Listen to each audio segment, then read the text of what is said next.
Hello, and welcome to the 60th episode of NEOHUMAN podcast. I'm Aga Bahari, a dogologist on Twitter and Instagram, and you can follow this podcast on liveinlimbo.com, iTunes, YouTube, and BitChute. And with me today, I have Yasmine Mohammed, and welcome to NEOHUMAN podcast, Yasmine.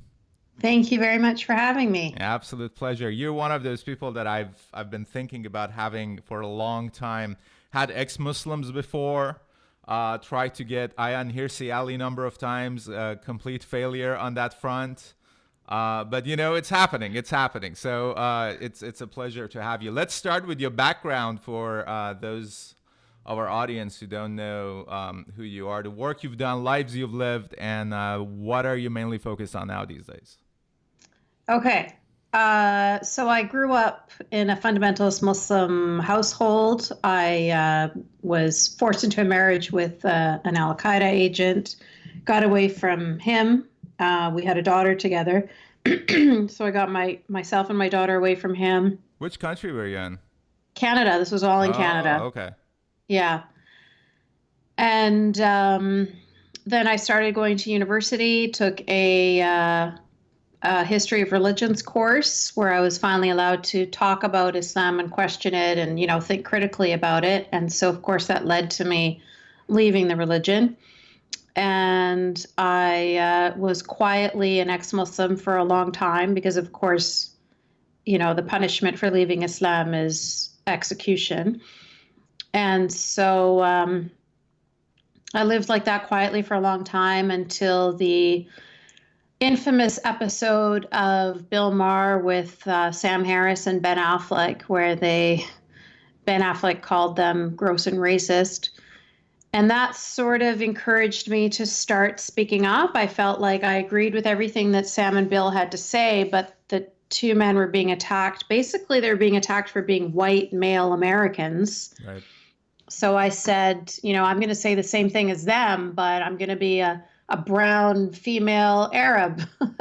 And so now people are going to be forced to address the actual message that, as opposed to just stopping and being, you know, stuck on the identity of the messenger. And so then I decided I was going to start writing my book. And so I started writing a blog, first of all. And I was still anonymous at the time. So the blog was called Confessions of an Ex-Muslim. And I started getting messages from all over the Muslim majority world, from men and women that were very happy that I was speaking out and were asking me to basically be their voice. And then I started to feel really ashamed that these are people that are living in countries where they could be executed for speaking out. And here I am living in the free West, afraid to show my face. And so I decided to go public.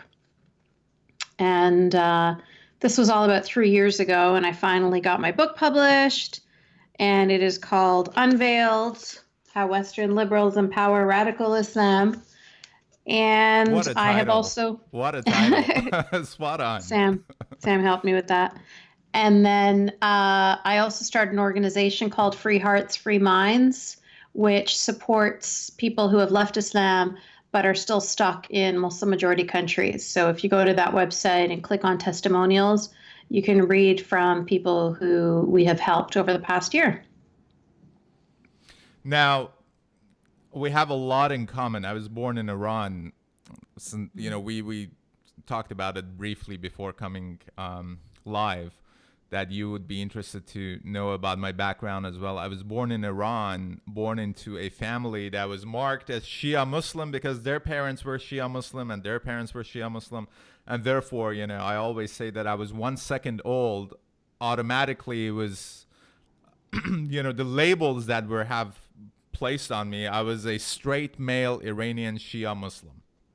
And good luck getting rid of any of those, because they come with the expectations that are built within that society, not only the theocracy, but also the society and the family structure. And so when you mentioned Ben Affleck, one thing that stands out is that how he mentioned that, well, how can you say something like this? You're offending 1.7 billion Muslims. But the idea that once you're born into this religion, there is no way out of it unless you're willing to risk your life. And this is a very sinister aspect that is very unique to Islam. Would you like to expand on that a little? That this whole cynicism about, well, you can't really offend 1.7 billion people, but that 1.7 billion large club includes millions of people who are more than willing to leave, but they are not willing to risk their lives or just give up all their family lives and everything, their identity, basically.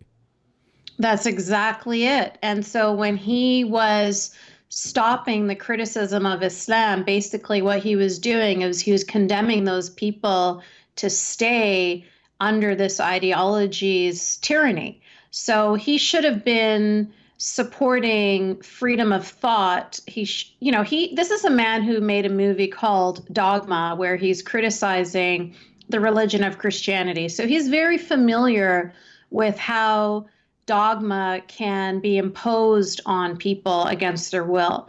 And if only he knew how many Muslim people across the Muslim majority world would love to have their freedom of thought and their freedom of conscience and just their freedom to live, for goodness sake. I mean, in their laws, they have Sharia, which is based on Islam, which is 1,400-year-old ideology. So it is suppressing the progress of these countries. The people themselves are people look at the government and they assume that that's the people. People look at the fundamentalist ideology of Islam and they assume that that's the people, but that's not true. Muslim people want to be free just like Christian people want to be free, and Jewish people want to be free, and Hindu people want to be free, and atheist people want to be free. Everybody just wants to be free. And when Ben was doing that, basically what he was doing was literally, I'm going to let your guys let them finish. We're supposed to start a little earlier today, but that's the thing. Later in the day, we get more energetic. The dogs get until they fall asleep.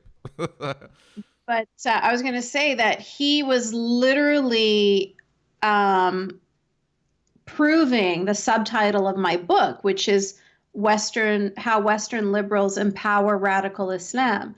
He was protecting radical Islam. He was protecting fundamentalist Islam by stopping these men from speaking about liberalism, and all of the liberal Muslims and all of the reform Muslims and all of the free thinking Muslims that are stuck under that ideology, that would have been very excited, like I was at the time, very excited and very happy to see this conversation happening on mainstream media, that these two men actually cared about our plight and what was going on in our communities.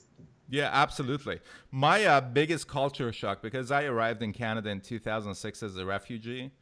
I was human trafficked through 5 countries, left Iran with a fabricated passport. And my crime was that I was a heavy metal guitar player who, I got even permitted by something in Iran called Ministry of Guidance and Islamic Culture, that you have to go and get permission if you want to do anything culture related. So music, books, movies, anything. And I didn't get permission after the second time, so I just continued doing it underground. And then I was deemed as corrupting the revolutionary youth. I will never forget that charge. I'm corrupting the revolutionary youth by being a heavy metal guitar player. Then got a court summon. Our house got raided. It was just insane. Wow. So when I made it to Canada, I always say that my biggest culture shock was how people were treating Islam. Because in Iran, in my environment, everybody were not only done with the theocracy, they were done with Islam. They're done with the religion. Like, we don't want to have anything to do with it. Like, Persians have their own thing and all of that.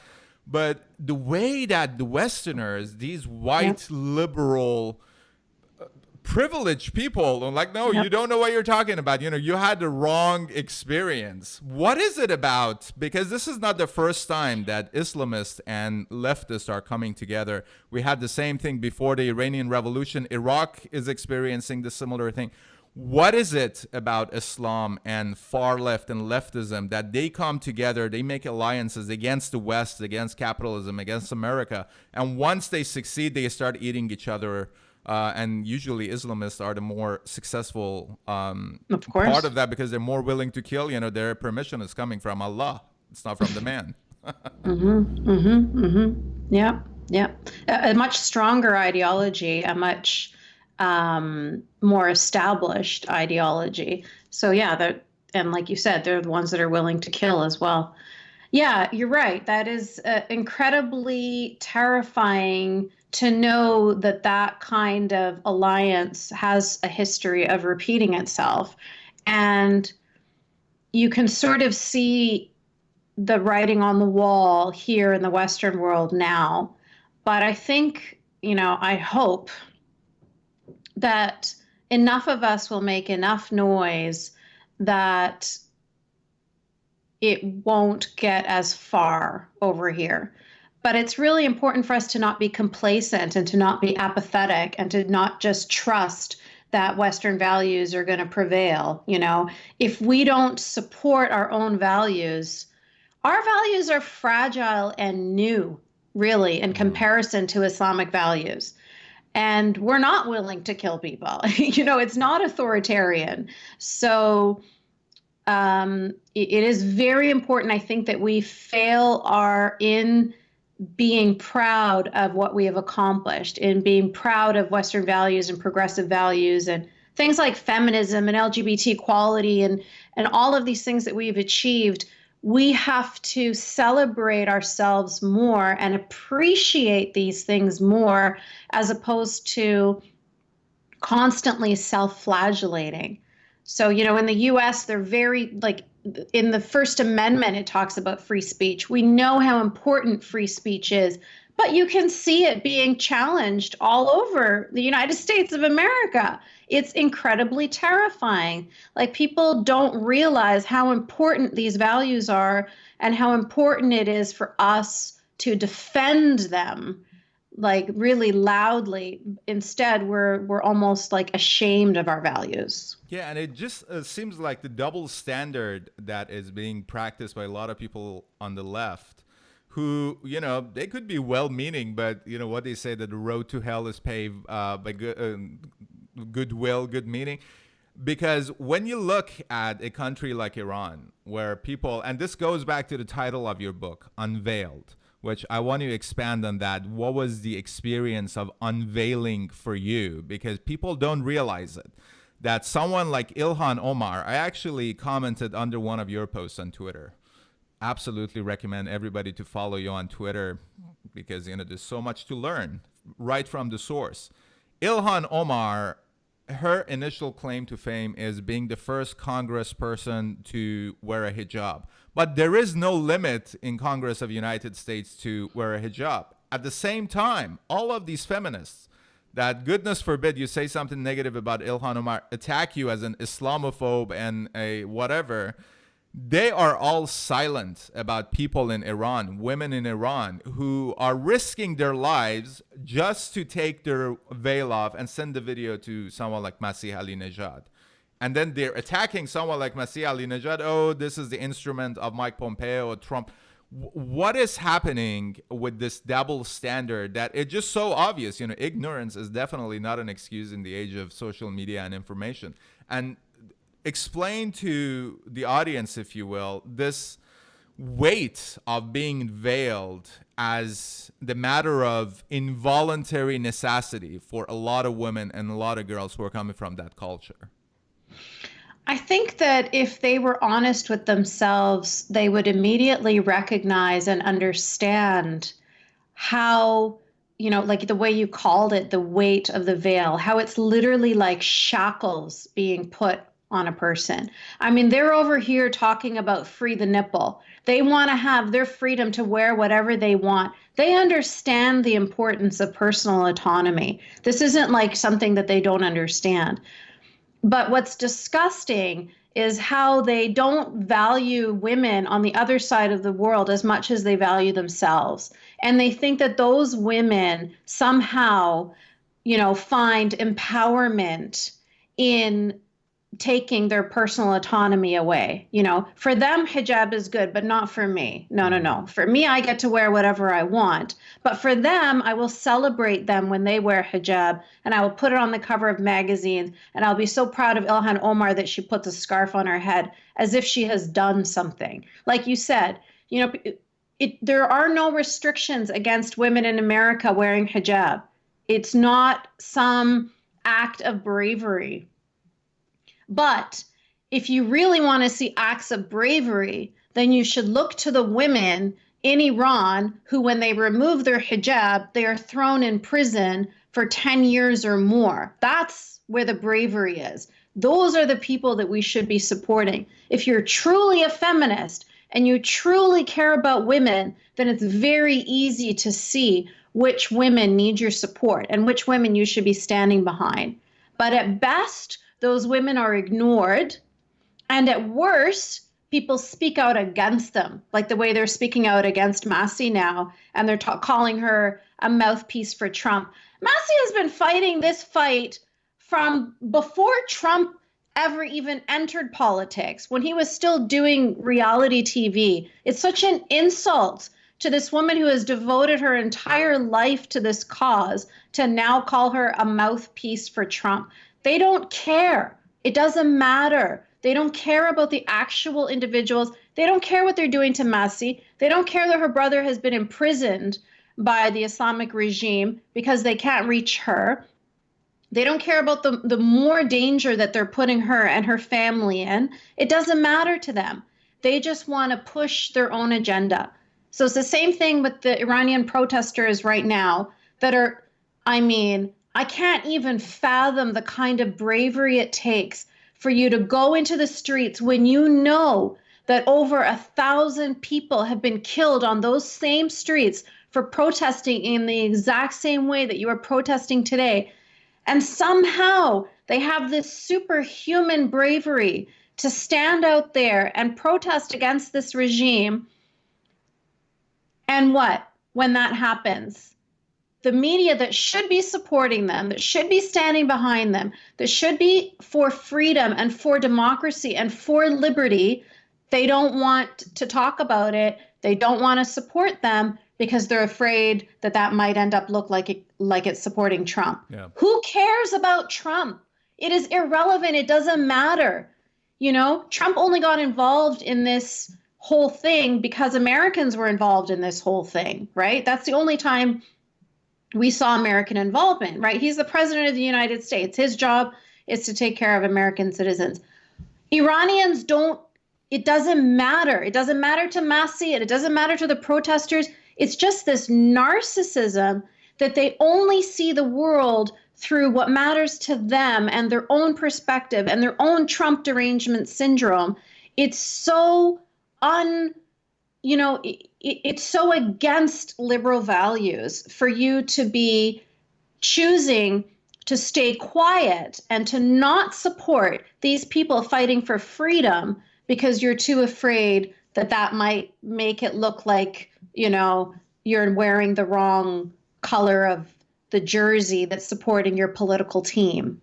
Yeah, they're the very same people, the people who are attacking Massie and saying that you're a mouthpiece of Trump. They're the very same people who went along when Clinton said that Tulsi Gabbard is a Russian agent. Yes. And the perspective comes from, I keep bringing up the quote by AOC when she said that it's more important to be morally right than factually correct, because that is such a obvious direction that, hey, morality as we define it, you have to submit to it, and it doesn't matter what facts is, which is very similar to religion.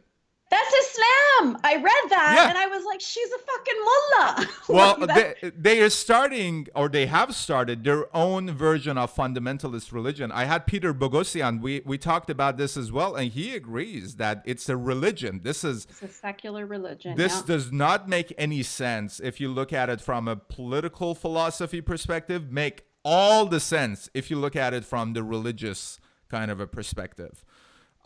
Before getting into analyzing that, though, I want to hear your experience of being unveiled, because I think I saw one photo of you younger when you were wearing hijab, but I assume that you've been wearing hijab for much longer than a couple of years. Yeah. Oh, yeah. So it was put on me at 9 years old, and I wore hijab for about 20 years, and then I wore, or no, less than 20 years. I wore it until I was about 20, and then I wore niqab after that. So that's the covering of the whole face, Except the even eyes. my eyes. Oh, Actually, even my eyes were covered because of the man that I was married to was even the eyes needed to be covered. Every inch of skin needed to be covered, according to him. So I looked through a thin black veil. Basically, that's how I saw the world. So other than the fact that it's the physical representation of just the subjugation and the dehumanization, the gender apartheid, you know, it is all of those things. It is just the symbol, it's the tool actually. So it's like if you see a slave and they have shackles on them, you know that the shackles are just the visual representation of the fact that this person is a slave, like it's if you remove those shackles, it's the first step for that person to start to find their own personal freedom and their own personal autonomy. So really that's what the hijab is. It confines a person in the same way that shackles confine a slave. It restricts you. I mean, I talk about the niqab as it was like a sensory deprivation chamber, a portable sensory deprivation chamber, where it reduced my ability to hear, to see, to to speak, to touch, to every one of my senses, everything that makes me human, and my ability to interact and communicate with other humans, all of that was taken away from me. I didn't even feel like I was part of humanity. I felt like I was a ghost walking amongst people, you know? I could see them, but they couldn't see me. I wasn't part of the world. And it's really difficult to explain what that does to somebody, but essentially I was rotting under that cloth. My body and soul were rotting under there. And the reason why I fight against the hijab so much is because not only in my experience, but in so many women's experiences, I say that, you once you free your head, you can free your mind. It's really just the first step, just breaking off the shackles of the hijab, and then a woman is allowed to start thinking and to start feeling and to start being and to start just feeling like a human being. You can't even do that when you're still shackled to this garb that forces you to just become the image of a Muslim woman. You don't have any personal autonomy, you don't have any individuality. You are just Muslim woman. That's it. That's how the world sees you. That's how you see yourself. And you just, to me, it was like, I'm trying to explain to my friends what it feels like. And it's like, okay, imagine if you're an emo and you just want to wear black eyeliner and a black cloak, but you're forced to wear a pink tutu and have frills in your hair and stuff. Like it's everybody who looks at you is going to think, oh, look at this little ballerina. And you're like, I'm not a fucking ballerina. Stop judging me. But you're giving that impression out to the whole world. And it's so against who you are on the inside. And it's just the most effective way of constricting and constraining both your body and your mind. yeah. And the moment you take it off, the closest people to you start calling you, I don't know, prostitute and whore. And so the idea is very clear to make women into sexual objects, because that's the worth of women from the perspective of, I would say, religiously enabled societies, because the kind of hijab differs from culture to culture, right? Like Afghanistan have their own thing, Indonesia have their own thing. Some Muslim women in Lebanon and Turkey, they're not even wearing anything. And so because of what it represents, the argument of me and a lot of people like me is that if niqab or burqa is allowed to be worn in public places, so should be KKK hoods and Yeah. Nazi paraphernalia, because it represents, as you said, it's not just this thing that people put on their head. It's being placed on their head to represent something. But we seem to be, as you said, very, very far from really practicing and appreciating the First Amendment of the United States. The hypocrisy is just unbelievable. I mean, people are lining up in Washington, D.C. to wear U.S. flag as the hijab, not really realizing what it symbolizes. That I'm not even American, and that makes me want to throw up. Yeah. I get so upset, disgusted over seeing that. You're taking a symbol of freedom, of liberty. People have, how many lives have been lost over fighting for this freedom? And you're taking that symbol and you're defacing it by forcing it into the most polar opposite of freedom. It's the most disgusting possible thing that they could have done with the American flag.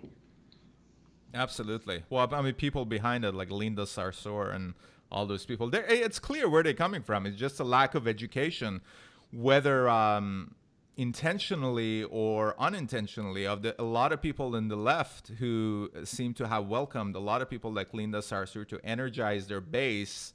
And again, it has precedent that you lose control. And as you said, Islamists, they're coming from a far more firm and solid, ideologically speaking, place than the leftists. So it's an unwinning kind of a battle and an unwinning kind of a war. Which begs the question, what do you think is going to happen with the future of Islam and Muslims in the Western world? Because people are waking up in the West and they're not buying into a lot of bullshit that has been coming to them from, relatively speaking, limited channels of interpretation and distribution of information. That's really well said.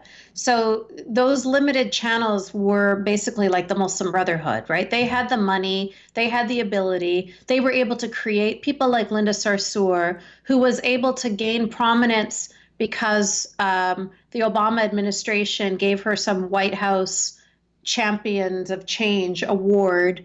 Do you know what I mean? So they were able to control the narrative for so long.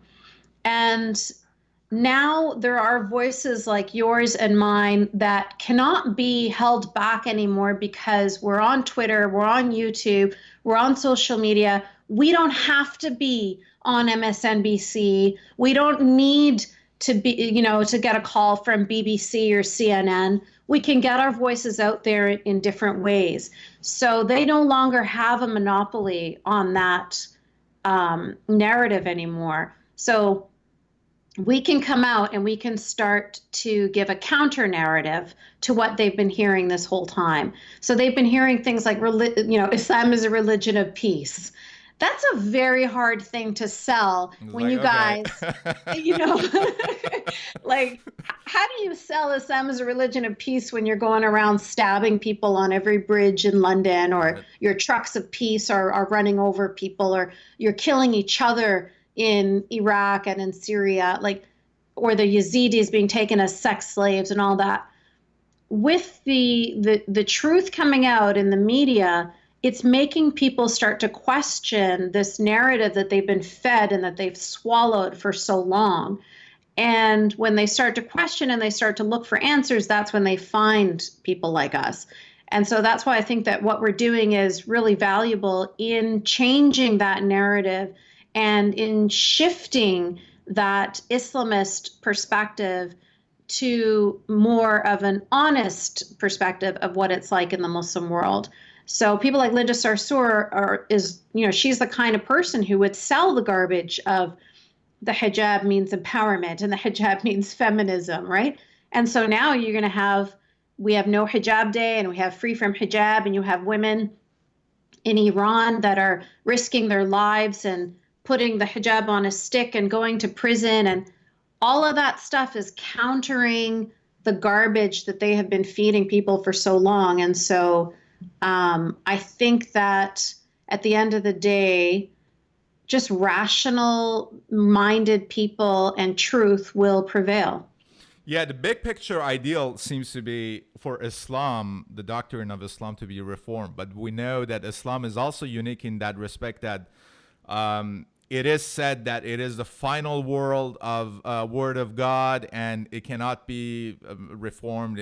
It's very sinister and very genius in that respect, Yeah. that they put it that this is it. It's not like no other religion came after Islam. It's just that anybody that they killed for this Yeah. religion to have monopoly on this. So the question would be, because Islam cannot be reformed in a fundamental kind of a way, and because there is an awakening, especially within the Muslim communities, it's not only Iran. I was reading that Arabic translation of The God Delusion by Richard Dawkins, 10,000 times downloaded or 1,000,000 times downloaded in Saudi Arabia or something like that.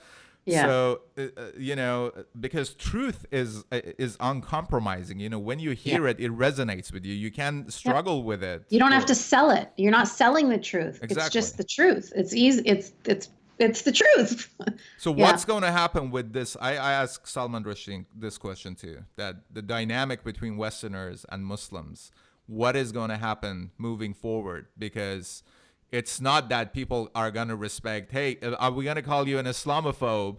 So you're going to shut the fuck up. Because people have seen people like me and you being called Islamophobe and racist. And then we talk about it like, what the hell are you talking about? Islam? What does that even mean, Islamophobe?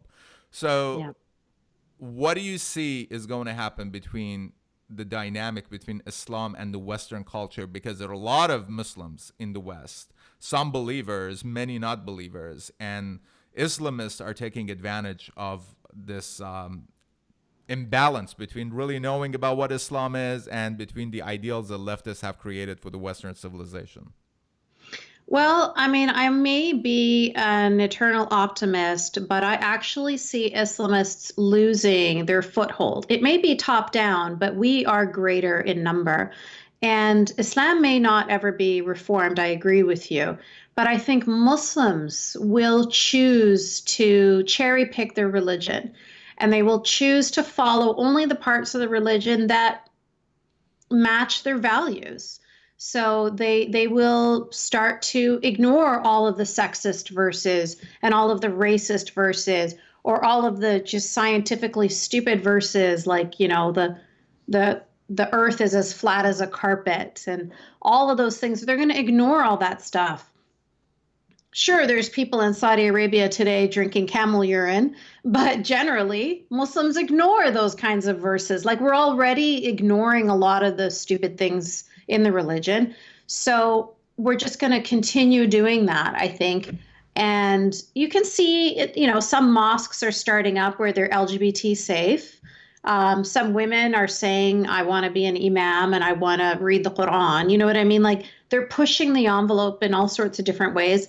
And I fully and completely support them. But, unfortunately, you can only see those kinds of things happening in the Western world, where people have the freedom to do these things. Still, under dictatorships, under Sharia countries, you don't see those changes happening quite as much, quite as publicly, because there's so much more danger in doing that.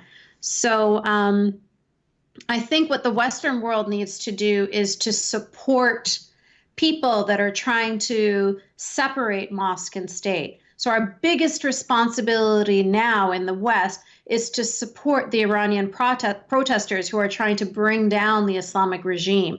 That is where we should be, 100% behind them, and behind people in Sudan who want democracy, and behind people in Egypt who want democracy, and behind people in Iraq who want democracy. in the past, unfortunately, not only in Iran, but in Egypt as well, the West has always supported the fundamentalist Muslim governments to come in.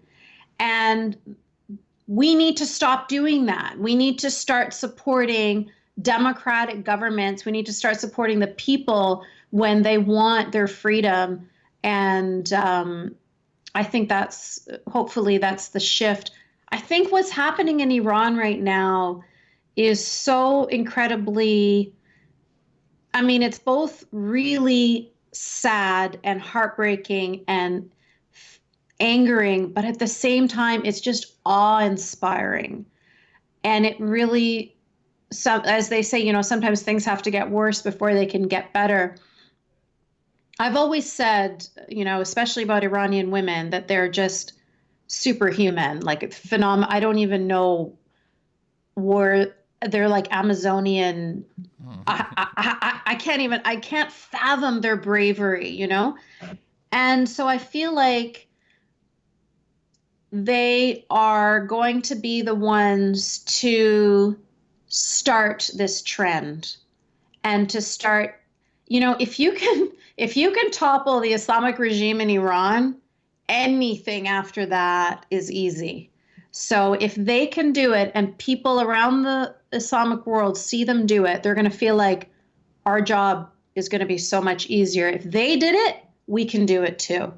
And I think that's kind of what happened with me and people like Salman Rushdie and Ayaan Hirsi Ali and a lot of other ex-Muslims is we saw like, if Salman Rushdie can do it, or if Ayaan Hirsi Ali can do it, then I can do it too, of course. I didn't have somebody, stab a death threat into another person's body, a death threat against me. You know what I mean? Like and she still is out there and she's still writing books and she's still speaking. So it gives you hope in human resilience and human spirit. And you feel like, like they say, you can't be what you cannot see. So I think that we're all going to look to Iran as that example. And I hope that it will continue to topple Islamic governments and it will continue this trend of separation of mosque and state. And then just once the people are free, I mean, the world is just gonna, it's gonna be such a gift.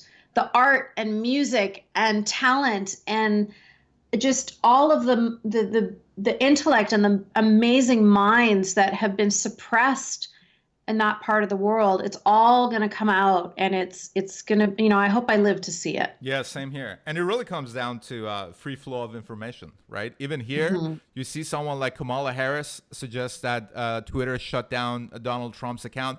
Well, why is she saying that? She's saying that to shut down an argument that disagrees with her. And if they can remove President of the United States, they can remove anyone else who disagrees with them.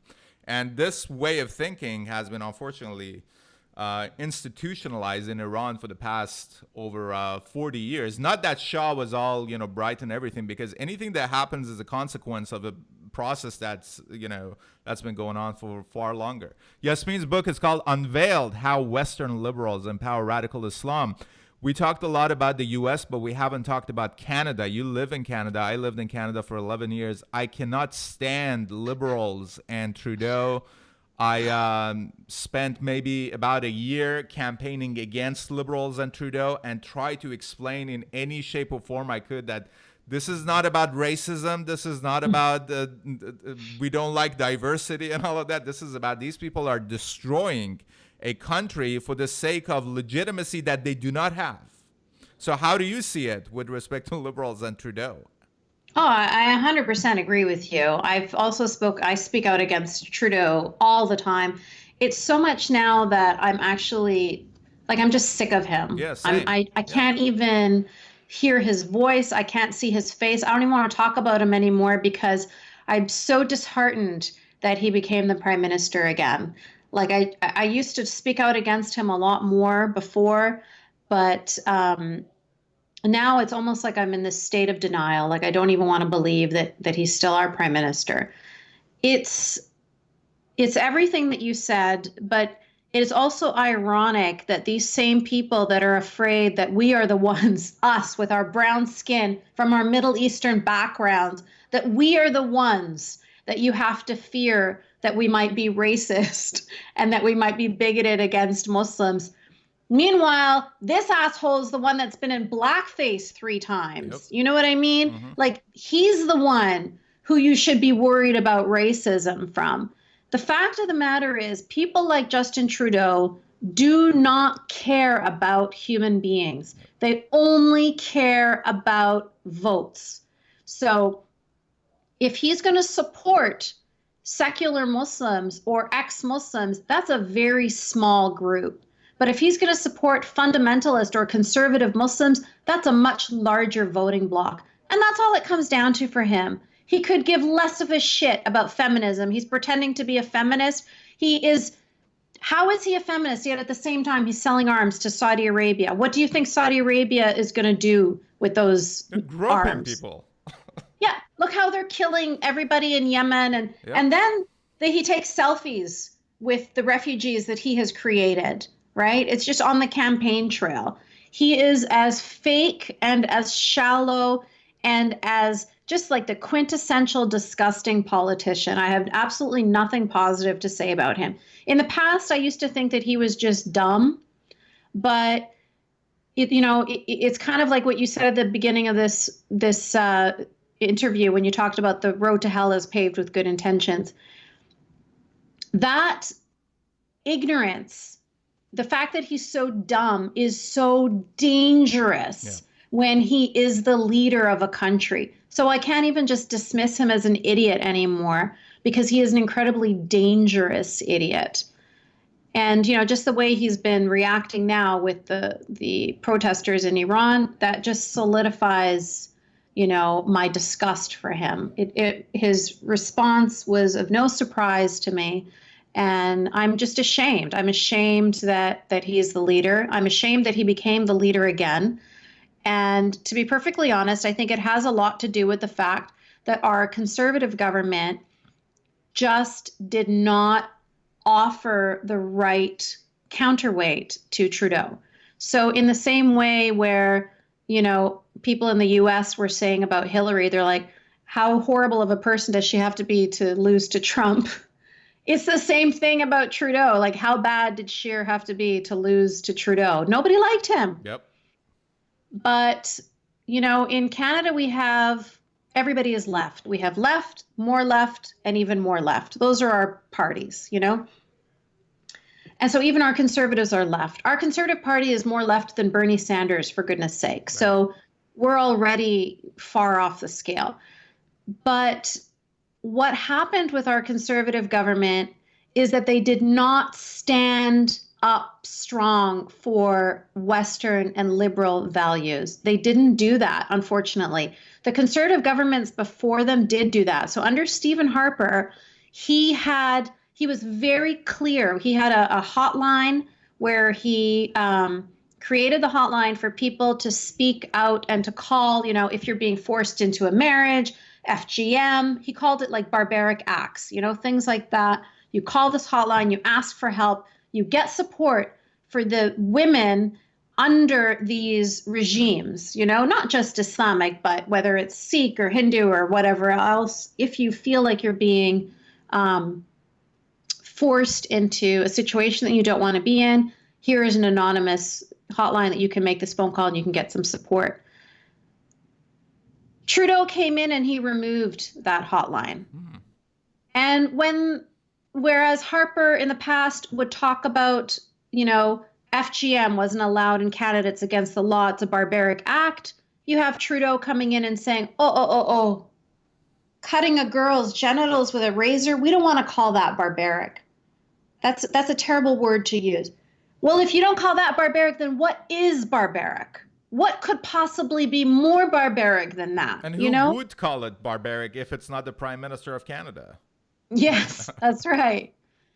So it's just like we needed a stronger conservative government that looked to the Canadian people and said, we will defend your values. We will defend, freedom of speech, LGBT equality. That was a big thing because our conservative leader wouldn't go to any pride parades, and he was talking about abortion and stuff like that. Like, these are not conversations in Canada. They might be conversations in the US. They are not conversations in Canada.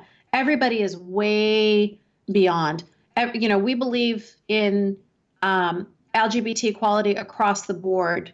And to have somebody running for prime minister who was wishy-washy on that topic, it was detrimental to him. Yeah, not only they didn't stand up for Western values, they jeopardized them because Yes. Salim Mansour, I think, is a very good example. This is a Muslim professor who has been talking against Islamic radicalism and all that. And he wanted to run as a conservative, but he got kicked out because they were like, oh, there's a threat of us being called Islamophobe because of Salim Mansour. And he joined People's Party of Canada, which I believe is a populist party. I voted for them, not because of any specific kind of a person, for the kind of principles that they're talking about. Because no one else is talking about freedom of speech. And it's incredibly important when the other side of the argument is saying we have to regulate social media. I'm not saying that they're going to be successful doing that. But it's the perspective that, hey, it's a monopoly on the narrative, and that is being determined by the left. It doesn't seem to be very sustainable. And to the credit of majority of Canadian people, I think it's important to say that Liberals won the smallest minority in history of Canada with less than 33%, which shows what a messed up electoral system Canada has. That I was watching it live. They went through maybe 4 provinces in the East, and okay, this is the power dynamic. This is who's in charge. So what about the West? No wonder they want to split. But always, I live in the West Coast, and that's always the way it is. You're in Vancouver, right? Yeah. Oh, that's a beautiful place. I lived in Vancouver for a year and a half. I went to Vancouver Film School, studied sound design. Yeah, but I spent like more than half of my school year experimenting with psychedelics. Yeah, and we have a lot of that here too. Yeah, that was very helpful for me though, because I got from the place of anything that has anything to do with religion is awful to be able to look at churches and even mosques and separate the architectural and artistic values from the ideological aspect of it. This is very helpful to me. And, I think people in the Middle East, they need acid and mushrooms more than... They need to be removed from that for a while to get that fresh perspective, because it's easier I went through the same thing you're describing. I didn't have any psychedelics to help me, but it went through the same process of just... I hated the sound of the language Arabic. I didn't want to hear it. I didn't want to see Arab people. I didn't want to eat Arab food. I wouldn't even eat Greek food because it was similar to Arabic food.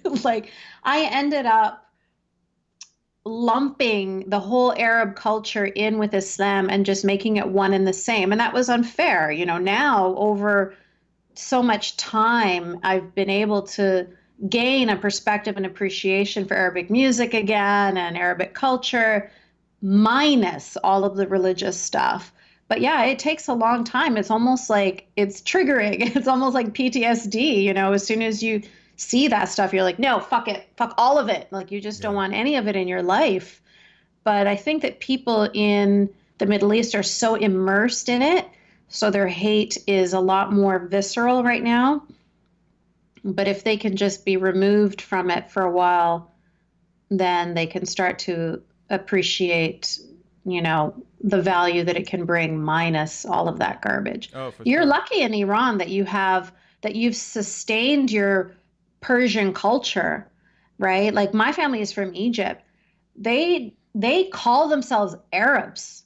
Like, it's called the Arab Republic of Egypt. What the fuck does it have to do with? It's in Africa. Right. It has nothing to do with Arabs. They lost the language, the religion, the culture. The only thing we know about Egypt is the stuff that the British people care about with the ancient Egyptian hieroglyphics and stuff like that. Egyptians themselves don't care about any of that. They don't value anything to do with their real culture. In Morocco, you can see a little bit of the Berber stuff that has still been upheld, but so many countries have lost their pre-Islamic culture. And it's, I'm just saying Iran, like you guys are lucky that you have been able to sustain it somewhat. So you have something else that's beautiful about your country that has nothing to do with Islam. Yeah, and a lot of people, have died trying to preserve that culture, and a lot of people. Iran is a very, very nationalist kind of a Yeah. country. I sometimes have this conversation with people here that even whatever you want to call racism or nationalism in a negative aspect of it, that is very alive and well in Iran as a mainstream. But Yeah. perhaps that element is something that has preserved the Iranian culture, because this is funny actually. When Trump was talking about having 52 targets, including cultural targets in Iran, this Yeah. was brought up that one of Khomeini loyalists, Khalkhali, he wanted to bulldoze down Persepolis after the success Oof. of the revolution, and people lined up in front of it, held hands, so they couldn't do it. So Mm. definitely nationalism, and a lot of these Islamists within the Islamic Republic regime, like Ahmadinejad people, they are Mm. trying to take this Iranian nationalism and mix it with Shiism to create something new out of it, because they understand that this Uh, version of Shiism theocracy, this is done. Like, people mm-hmm. not buying into it at all. But we'll see what's going to happen. It's a sad state of affair in Iran. But hey, as you said, people need to do what they need to do the way that they need to do it. I am not in favor of any kind of a war or Of Western course. intervention. Yet, I'm absolutely in favor of U.S. coming out of the nuclear deal. I mean, how are you going to deal with the Islamic regime? They're liars. You Yeah. cannot trust them. But Yeah. a unique times to be Yeah. alive and having our perspective, really. Yeah. Yeah. Yeah. Yasmine's book is called Unveiled: How Western Liberals Empower Radical Islam. What is next for you, and where can our audience follow your work?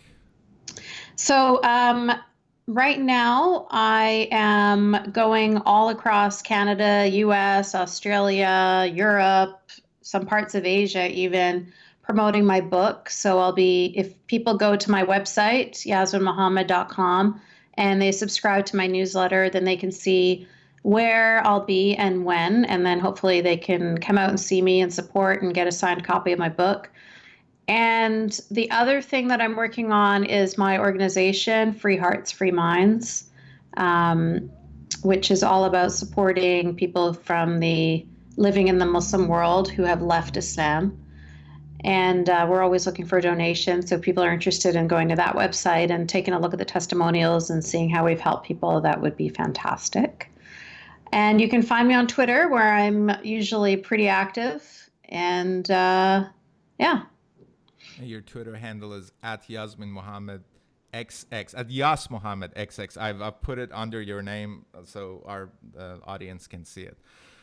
This was awesome having you. Thank you so much for your time. Let me ask you the last question that I ask all my guests: that if you come across an intelligent alien from a different civilization, what would you say is the worst thing humanity has done? And what would you say is humanity's greatest achievement? The worst thing we have done is up for debate. I think we've done a lot of horrible things, but I think that our best achievement is that we continue to move forward, that no matter how bad things are, we generally are always moving forward. We don't consistently move forward. Like sometimes we take one step back, but I think in general, I have a lot of faith in humanity and our resilience, and um, I think that's the best thing about us, is that we're still willing to persevere. Mhm.